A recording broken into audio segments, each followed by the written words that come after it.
Each senator, when his or her name is called, will stand in his or her place and vote guilty or not guilty as required by Rule 23 of the Senate Rules on Impeachment.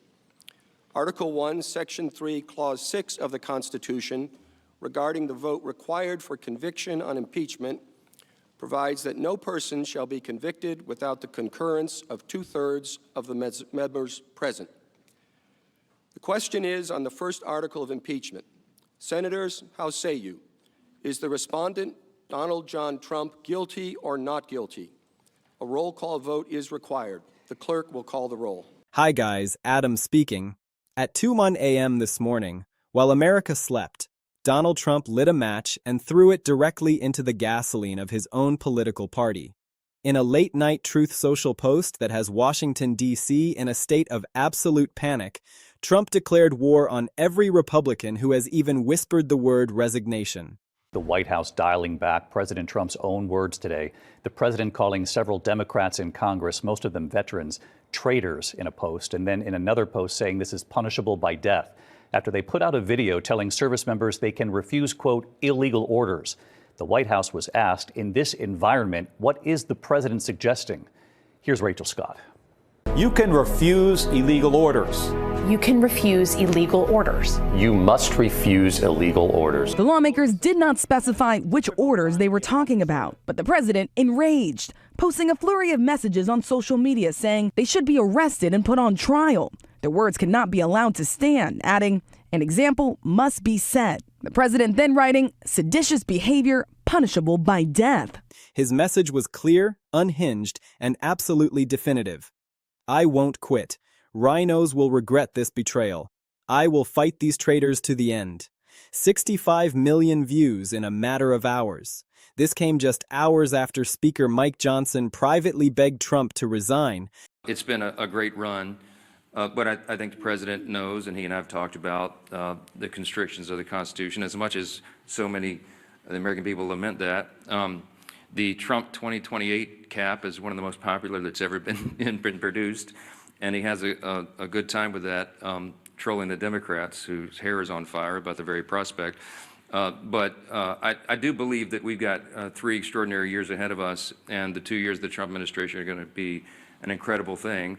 And I don't see a way to amend the Constitution because it takes about 10 years to do that, as you all know, to allow all the states to ratify what 2/3 of the House and 3/4 of the states would approve. So I don't see the path for that, but I can tell you that we are not going to take our foot off the gas pedal. We're going to deliver for the American people, and we've got a great run ahead of us. We'll have 4 strong years. Laid out the math, showed him the numbers, explained that Republicans lose the House tomorrow if Trump stays. And Trump looked him in the metaphorical eye and said no, absolutely not. He's fighting. He's staying. He's daring Republicans to remove him by force. And now Washington is in complete meltdown mode because impeachment is happening. The House votes on January 12th, 3 days from now, and Trump just guaranteed it will be the ugliest, most divisive vote in American history. Let me walk you through exactly what just happened and why this changes everything. Yesterday, there was that cryptic Truth Social post where Trump seemed to admit it was over, where he said there's no path forward. Everyone thought maybe Trump was preparing to resign, maybe accepting reality, maybe doing the one thing that could save his party. But no, that was either a moment of weakness or deliberate manipulation, classic Trump psychological warfare, making everyone think he was giving up only to come back swinging harder. Now he's made his position crystal clear. He's not quitting. He's not resigning. He's fighting impeachment, fighting removal, fighting everyone who turned against him. And he specifically called out RINOs, Republicans in name only. That's Trump declaring war on his own party, on Johnson, on the Republicans who voted for impeachment in committee, on the 40 Freedom Caucus members threatening to resign. The context for this defiance is Johnson's ultimatum. Johnson went to Trump privately through back channels and laid out the math that keeps Republican leaders awake at night. Republicans have 217 seats to Democrats' 215. That is a 2-seat majority. Marjorie Taylor Greene and Doug LaMalfa already resigned. 40 more Freedom Caucus members have signed resignation letters, ready to walk, ready to quit Congress rather than defend Trump. If even half of them resign, Democrats take control of the House immediately. Hakeem Jeffries becomes Speaker. Impeachment articles get an immediate floor vote and pass. Articles go to the Senate. Trump gets convicted. Trump gets removed. So Johnson told Trump the only way to prevent this is voluntary resignation. Step down now before the vote, before the resignations. Let Vance take over. Give the party a chance to reset. Give Republicans a chance to avoid total collapse. And Trump's response was essentially, no, absolutely not. You're a traitor for even asking. Now Republicans are trapped. The impeachment vote is happening. The Judiciary Committee passed Articles 24 to 15. That's 7 Republican yes votes, more than the 5 in the initial procedural vote. The momentum is building. More Republicans are breaking ranks, and the floor vote is scheduled for January 12th. 3 days from now, Sunday, an emergency session because Democrats want to move fast, want to strike while the evidence is fresh, while public anger is high, while protests at 300,000 people are demanding Trump's removal. Based on committee results, you might see 20 to 30 House Republicans voting yes on Sunday. That means articles pass with overwhelming bipartisan support, which means they go to the Senate with tremendous momentum, which makes conviction much more likely. The 40 Freedom Caucus members with resignation papers create impossible tension. If they don't resign, they have to vote on impeachment. Most of them can't bring themselves to vote yes, can't vote to remove Trump despite everything. But if they vote no, they're defending the indefensible, defending a president who ordered ICE to kill citizens, who covered up evidence, who's at 36% approval, who's destroying the party. So they're considering resignation as the third option, not voting at all, just leaving, walking away before they have to make an impossible choice. And if they do that, Democrats win, take control, pass impeachment anyway. The protests hitting 300,000 people with National Guard deployment shows this is spiraling into crisis. These aren't peaceful marches anymore. These are confrontational protests, clashes with police, over 50 officers injured, federal buildings being attacked, ICE facilities being vandalized. This is approaching riot levels in some cities. Governors are calling in the National Guard. The federal government is deploying additional security, trying to prevent this from becoming another January 6th, except this time, it's the left protesting, demanding Trump's removal, demanding accountability. And if Trump refuses to leave voluntarily, if he forces impeachment and trial, these protests get worse, get more violent, get more dangerous. Judge Ma's contempt deadline adds legal jeopardy. Ma is the federal judge overseeing litigation related to the ICE shootings. Ma has ordered the administration to produce unedited body cam footage from Renee Nicole Good's death. All of it. Not the edited version that was released. The complete footage. The deadline is tomorrow, January 10th. If Trump's administration doesn't comply, Ma will hold officials in contempt, could order arrests, could impose massive fines, could sanction the government. That creates another crisis, another scandal, another piece of evidence for impeachment. Because if Trump's people are in contempt for hiding evidence about the ICE shooting, that proves obstruction, proves cover-up, proves Trump has something to hide. Trump's approval at 36% is catastrophic. That's lower than Nixon during Watergate. That's lower than any modern president. And it's still dropping. Every day brings new polls showing Trump losing more support. Republicans are seeing those numbers, are getting calls from constituents, are being told vote for impeachment or I'm voting you out. That's real political pressure. That's the kind of thing that makes Republicans break ranks, makes them vote their conscience instead of their party, makes them choose survival over loyalty. So when the House votes on Sunday, don't be surprised if 25 or 30 Republicans vote yes.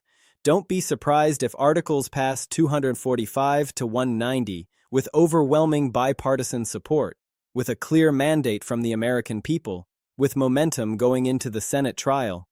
Trump's defiance guarantees the worst possible outcome, because if he'd resigned voluntarily, he could have controlled the narrative, could have claimed he was stepping down for the good of the country, could have maintained some dignity. But by fighting, by forcing impeachment, By attacking Republicans who oppose him, Trump ensures his removal is ugly, contentious, divisive, and creates maximum damage to the party, to the country, to his own legacy. This is Trump choosing scorched earth over strategic retreat, choosing to burn everything down rather than accept defeat gracefully. The 7 Republican yes votes in the Judiciary Committee tell you which way this is going. Committee members are hardcore partisans selected specifically to defend the party, to advance party interests. If 7 of them voted for impeachment, that suggests maybe 25 or 30 in the full House, because the full House has more moderates, more members from swing districts, more members who are terrified of defending Trump. So when the vote happens Sunday, you might see 230 votes for impeachment, maybe more. All Democrats plus 24 Republicans. That's a strong bipartisan majority. That sends a message that Trump has lost even his own party.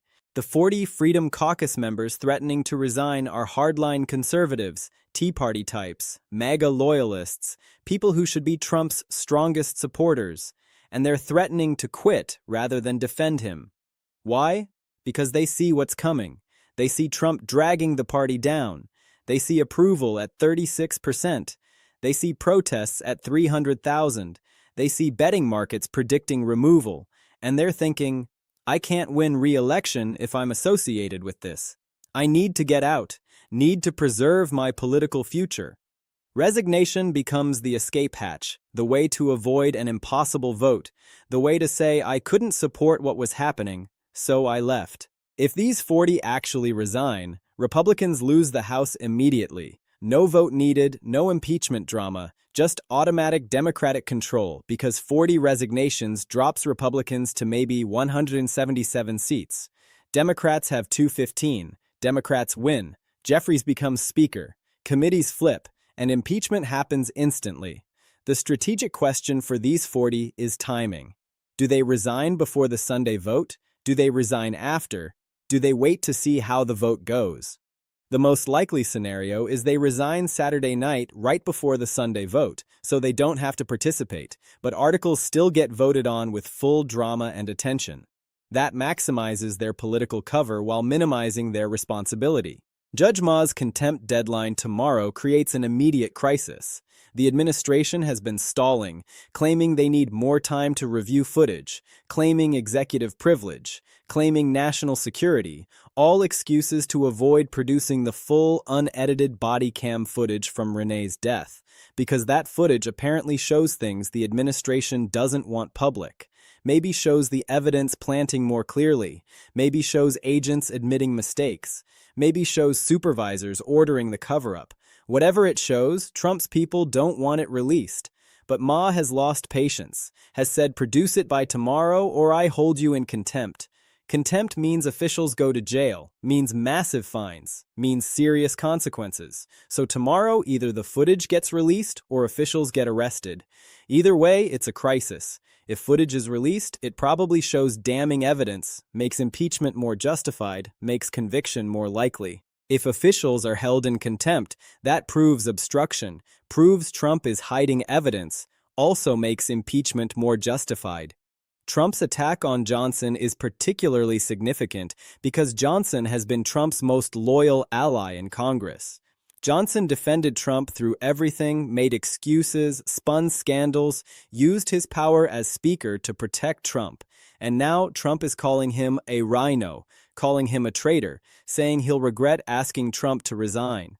That's Trump burning his last bridge, alienating his last major supporter, and it shows how cornered Trump feels, how desperate, because if Trump were confident he could survive, he'd be trying to keep Johnson on his side, trying to maintain relationships.